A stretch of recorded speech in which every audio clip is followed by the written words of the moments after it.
Hello everyone, Vulcan here to bring you my review of episode 5 of RWBY Volume 4. Now, unlike what I expected, this episode focused almost completely on Blake, although two of my predictions came true, or at least appeared to be coming true. I'll get to that in a bit. This episode was also quite short, which means that my review probably won't be very long as a result, but it was quite packed with information particularly to do with the White Fang and Menagerie. In this episode, we get to see Menagerie for the first time. Although we've been hearing about it since episode 3 and got to know more about it in the latest World of Remnant episode, this new episode shows us that Menagerie is in fact quite poor and underdeveloped compared to the kingdoms and even the outlying villages if you were to compare it to Bigambana, as well as the village in which Team Ranger fought the Golem Grim. What we see of the town, along with the conversation between Blake and Sun, builds on the information we were given in the last World of Remnant. Menagerie, on top of being isolated from the rest of the world and used as a place in which to segregate the faunas, also features a very hostile environment, including a desert and a very aggressive wildlife. So basically Australia in Remnant. So those two things are not ideal for the proper running of a community. When I saw it, it almost felt like Havana in Assassin's Creed 4, but even poorer as a matter of fact.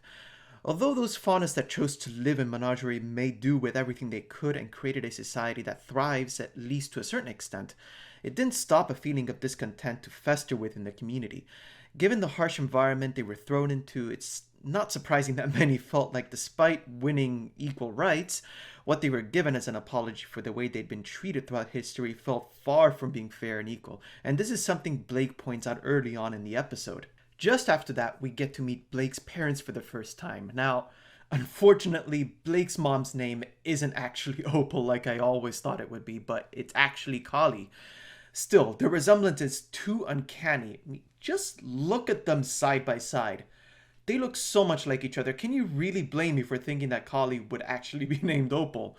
Kali legit looks like an older version of Opal Beifong, and I should also point out, Gira looks like an older version of Bolin himself. The only reason I didn't predict his name would be Bolin is because we already have a Bolin in the show, so it would just be repetitive. But after the last World of Remnant, I wanted to know what Blake's parents' involvement with the White Fang was. This episode tells us that. We discover that Blake's parents weren't simply involved with the White Fang, but were actually at the very top of it. Gira has now, however, retired and chose to become the chieftain of Menagerie. This would explain, though, why Blake was at the front of every rally when she was a kid, and also her claim that she was basically born into the White Fang.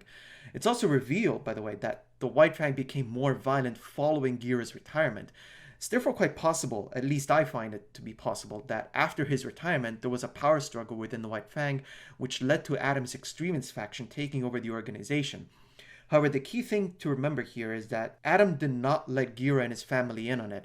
The question that this raises, though, is why he'd allow Blake to stay at his side virtually at all times, besides the obvious fact that he's, well, infatuated with her, to put it lightly.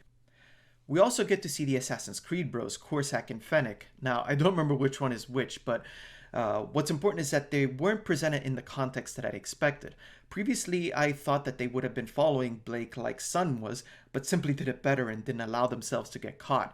As it turns out, however, they actually represent the White Fang in Menagerie, and they were there all along, acting as its ambassadors and quote-unquote relaying information from the kingdoms. However, it appears that they've not been letting Gira in on everything due to the aforementioned power struggle. They reveal, albeit indirectly, that each region of Remnant has its own White Fang leader, which answers to a single head, which I will refer to from here on as the Grand Master. Gira would have been the previous Grand Master, and Corsac and Fennec refer to a sister Ilya. Now, I presume that she would have been the Grand Master at this point. However, it's made clear that in their conversation, Corsac and Fennec's conversation, after their interaction with Gira, that they're actually working for Adam, which further suggests that Adam led a successful power struggle against the other leaders of the White Fang and Sister Ilya, allowing him to become the leader of the White Fang and making it into the extremist terrorist organization that we know. I'd also predicted that before long, Tyrion would make an appearance at Bigambana during his hunt for Ruby, and the episode ends with him about to ask questions to Super Hot Chickness, which honestly makes me quite scared about her fate as of now. With Tyrion there, it means that it's much more likely that things will be turning out as I expected and actually fear too. To give you a quick overview of what I think may happen, Given that Raven is most likely to still be in Bigambana, because remember, we don't know how her teleport works, whether it allows her to travel very long distances or can only allow her to go very limited distances. But if we assume that Raven is still in Bigambana, I don't think it'll be long before she and Ranger cross paths. We also know, or at least we've been given very strong hints, that Raven is the leader of the same bandit group that decimated Shion. This group also appears to have some relation with Ren and Nora, if you remember, and they may have become orphans because of this bandit group. I therefore find it quite likely that a fight will break out between Raven and Ranger, which will lead Crow to step in as well. Though I believe Tyrion is quite powerful, I'm hesitant to place him above Crow and Raven and believe that as long as Crow was watching over them, Ranger that is, he would wait for the right opportunity to accomplish his mission. Said opportunity would involve Crow being distracted by something else, and a fight against Raven is just such a chance. It is at that moment I think that Tyrion will step in and attempt to capture Ruby. In my prediction video, which I made some time ago, I made the assumption that Tyrion knew Crow was tailing them. However, his appearance in this episode suggests that he's not actually yet aware of Crow. He might find out that Crow is also at Bigambana in the next episode, but assuming that he won't, I can see him try to attack Ranger first, which would spur Crow to step in anyways and could subsequently attract Raven's attention. In this situation, I see Raven's and Tyrion's roles being reversed. With Crow fighting Tyrion, it would then be Raven who recognizes Ren and Nora and decides to attack them.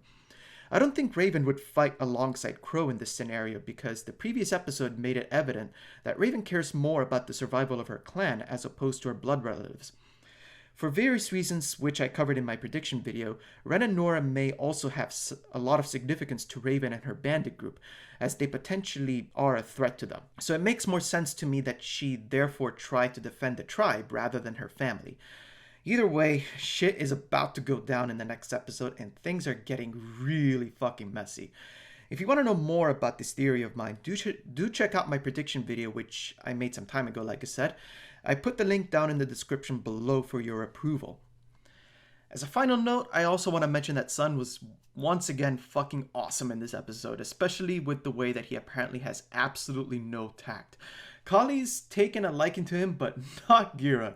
Gira is not having any of his shit. But it's also great to see that Blake is becoming more comfortable around Sun as she lets him put his arm around her quite easily. And that's something that I think she's been very aversive to, as we've seen in previous episodes and various other instances. Hopefully you enjoyed this video and also enjoyed the episode as much as I did. I'm really excited to see next week's episode as things, like I said, are about to get real. So, like the video if you did, comment down below what your thoughts are about the episode, subscribe to my channel for more, and I will see you around.